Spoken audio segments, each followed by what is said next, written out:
Hello everyone, welcome back to my channel. আশা করি তোমরা সবাই খুব ভালো আছো আর সুস্থ আছো। আজকের ভিডিওটা একটু অন্যরকম হতে চলেছে, পুরোটা লাস্ট অবধি দেখো, তাহলেই বুঝতে পারবে। আজকে ছিল আমাদের পুচকুর ছয় ষষ্ঠী। সেই দিনকে সন্ধেবেলা আমরা ছিলাম ছর্দির বাড়িতে। ছয় ষষ্ঠীতে তোমরা তো জানোই, এক এক বাড়িতে কিন্তু এক এক রকমের নিয়ম হয়। কারোর বাড়িতে ছয় ষষ্ঠীর দিনকে পাড়ার লোক ডেকে মিষ্টি মুখ করানো হয়, পান সুপারি দেওয়া হয়। আবার কারোর বাড়িতে কিন্তু কোনো অনুষ্ঠানই হয় না, আবার কারোর বাড়িতে কিন্তু পুজো পর্যন্ত হয়।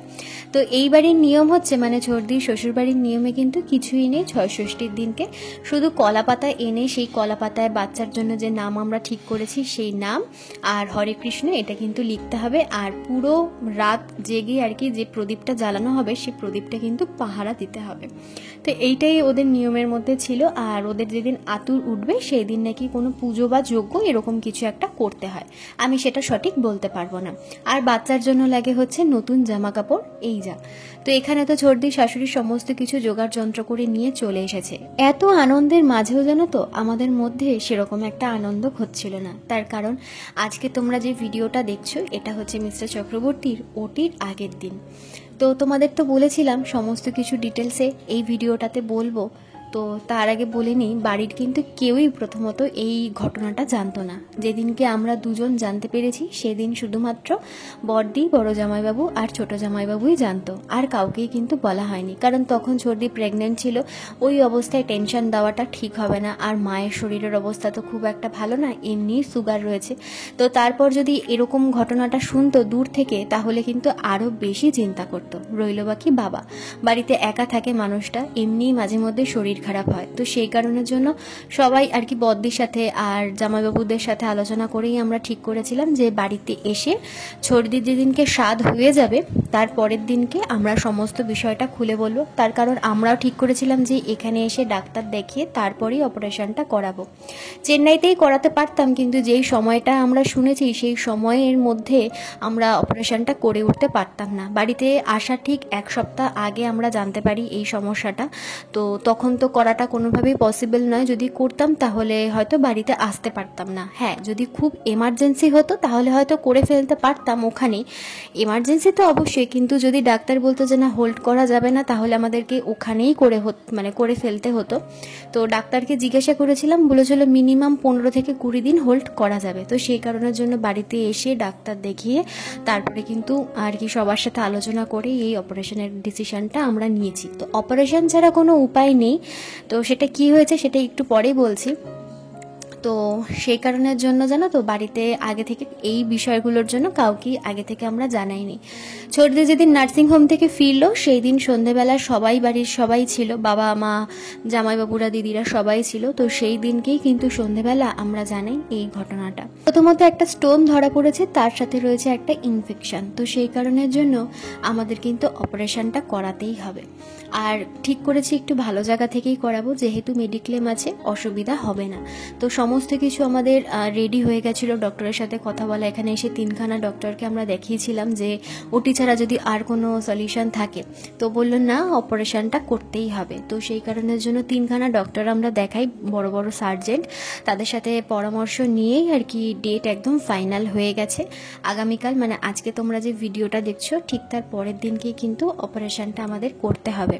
আর মিস্টার চক্রবর্তীর কথা যদি বলি, বেচারা তো প্রচণ্ড পরিমাণে ভয় পাচ্ছে, কারণ এর আগে কখনোই ও অপারেশন বলো, ইঞ্জেকশন, চ্যানেল এসবের কিন্তু সম্মুখীন ও হয়নি। ওর কাছ থেকে শোনা অনেক ছোটবেলায় নাকি ওর পা কেটে গেছিলো, সেই সময় ওকে ইঞ্জেকশন নিতে হয়েছিল। তারপর থেকে ঠাকুরের আশীর্বাদে কিন্তু এখনো পর্যন্ত ওকে কিন্তু কোনো ইঞ্জেকশন মানে বড় কোনো কিছুর জন্য ওকে আর কি ইঞ্জেকশন বলো বা যা হোক এইসব কিন্তু করতে হয়নি। আর এইসব যখন এখন করতে হচ্ছে, এইসবে তো প্রচণ্ডই ও ভয় পেয়ে ঘাবড়ে রয়েছে। তার কারণ এই ইসিজি, তারপর এক্সরে, এগুলো মানে আমি শুনে নিজেই অবাক যে এগুলোকে কোনো দিনই কিন্তু করতে হয়নি, এই বিষয়ে ওর কোনো নলেজই নেই।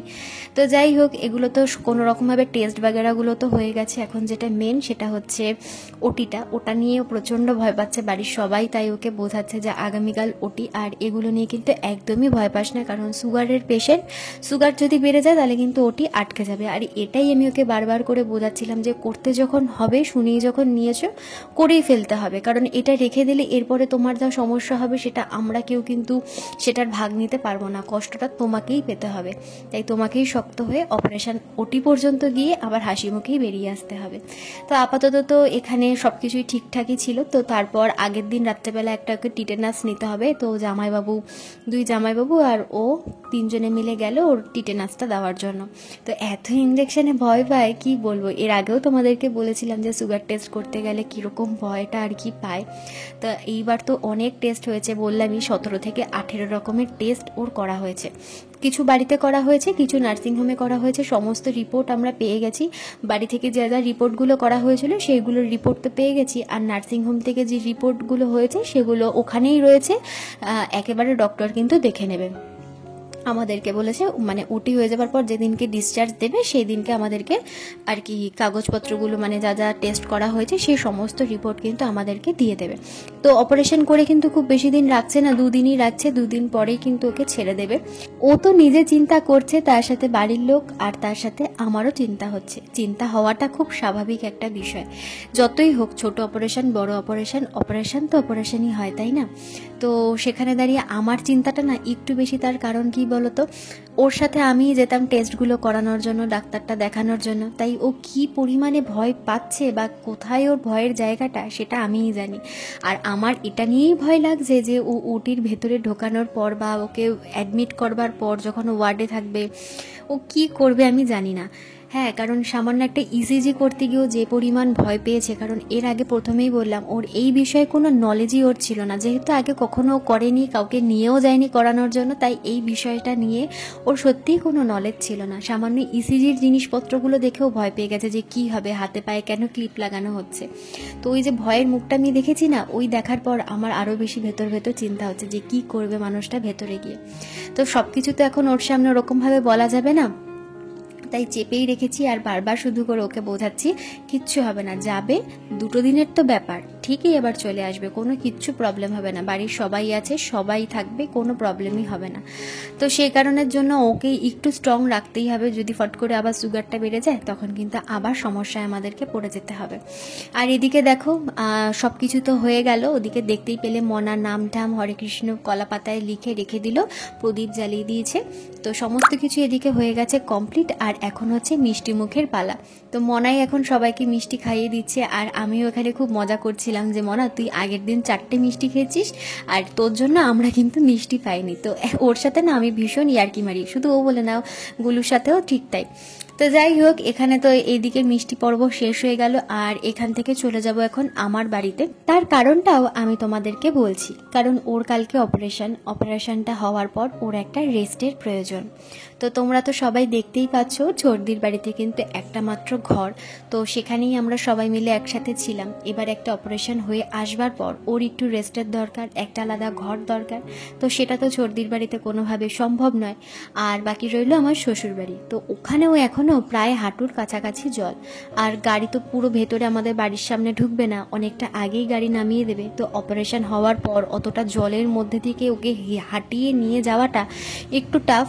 তো ডক্টর বলেছেন আবার কোমোট ইউজ করতে, ওই বাড়িতেও কোমোট নেই। তো সব কিছু নিয়ে একটা প্রবলেম হয়ে গেছিল। তো সেই কারণের জন্য বাড়ির সবাই মানে আমার শ্বশুর বাড়ির সবাই বসে আলোচনা করে এটাই ঠিক হলো যে ওকে আমার বাড়িতে নিয়ে আসা হবে।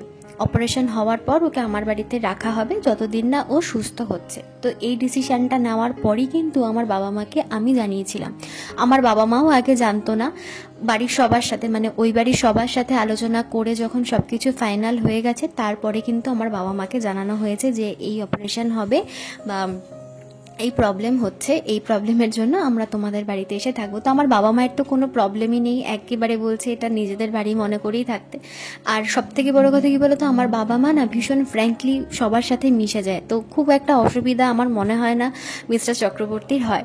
তো সেই কারণের জন্য বাবা মা একেবারেই বলে দিয়েছিল কোনো অসুবিধা নেই, তোমরা এখানে এসে থাকো, যতদিন ও সুস্থ না হচ্ছে কোনো প্রবলেম নেই। তো সেই কারণের জন্য গতকাল রাত্রেবেলা আমার কিছু জামা কাপড় আর মিস্টার চক্রবর্তীর কিছু জামা কাপড় নিয়ে আমরা এই বাড়িতে চলে এসেছি, কারণ এই বাড়িতে আমাদের কোনো জামা কাপড়ই ছিল না। তো এখন হচ্ছে পরের দিন সকালবেলা, মানে যেই দিনকে ওটি সেই দিন সকালবেলা। আর এদিকে দেখো আমি এখন বসে পড়েছি ওর প্রেসক্রিপশান আর রিপোর্টগুলো গোছানোর জন্য। যা যা রিপোর্ট আমি হাতে পেয়েছি সেই সমস্ত রিপোর্ট ডক্টর বলেছিলেন যে নিয়ে যেতে, তো সেই কারণের জন্য ভালো করে দেখে ঠেকে আমি রিপোর্টগুলো ঢুকিয়ে নিলাম। আর ওদিকে জানো তো মিস্টার চক্রবর্তীকে বলেছিল যে সকালবেলা 7টার মধ্যে ওকে হালকা কিছু ব্রেকফাস্ট করে নিতে, মানে চা বিস্কুট মুড়ি এইগুলোই, রুটি ভাত এগুলো কিন্তু পারবে না, এমনকি জলও সকাল 7টার পর্যন্তই ওকে খেতে বলেছিল। তো দেখতেই পেলে সকালবেলা ওকে 7টার আগে চা বিস্কিট ও খেয়ে নিয়েছে, জল খেয়ে নিয়েছে, এখন কিন্তু ও কিছুই খেতে পারবে না। তো আমাদেরকে বলেছে সকালবেলা 9টার মধ্যে ওখানে চলে যেতে, ওকে অ্যাডমিট করে নেবে 9:30টার মধ্যে, আর ওটি হবে কিন্তু 12:30 নাগাদ। তো এখান থেকে আমি মিস্টার চক্রবর্তী আর রাজাদাই যাচ্ছি, আর ওদিক থেকে কিন্তু বড়দি দুই জামাইবাবু ওরা কিন্তু আসবে, যেহেতু ছোটদি এখন আসতে পারবে না, তো সেই কারণের জন্য ছোট জামাইবাবু বড়দি আর বড় জামাইবাবু কিন্তু থাকছে। বাবাও বলেছিল আসবে, তো বাবাকে বললাম তোমার আসার কোনো দরকার নেই, তার কারণ বয়স্ক মানুষ এখানে এসে তো কিছু করবে না, তো বাড়িতে যখন ওকে নিয়ে যাব তখনই তুমি এসো, বা অপারেশনটা হয়ে যাক তারপর তুমি ওকে এসে দেখে যাও। তো আমার বাবাও বলেছিল যে যাবে, তো আমিও বারণ করে দিয়েছিলাম যে না থাক, এখন কোনো দরকার নেই। তো এখন বেরিয়ে পড়েছি হসপিটালে যাওয়ার উদ্দেশ্যে। তো চলো আজকের জন্য ভিডিওটা এখানেই শেষ করে দিচ্ছি, দেখা হচ্ছে আগামীকাল নতুন আর একটা ভিডিও নিয়ে। ততক্ষণের জন্য সবাই সুস্থ থেকো, ভালো থেকো, আর আমার ভিডিওটা যদি তোমাদের ভালো লেগে থাকে তাহলে অবশ্যই আমার চ্যানেলটা সাবস্ক্রাইব করে দিয়ে পাশে থেকো, আর একটা লাইক আর কমেন্ট করে দিতে ভুলো না। আর এই নার্সিং হোমটায় কিন্তু ওর অপারেশন হয়েছিল। তাহলে আজকে এখানেই শেষ করলাম, টাটা।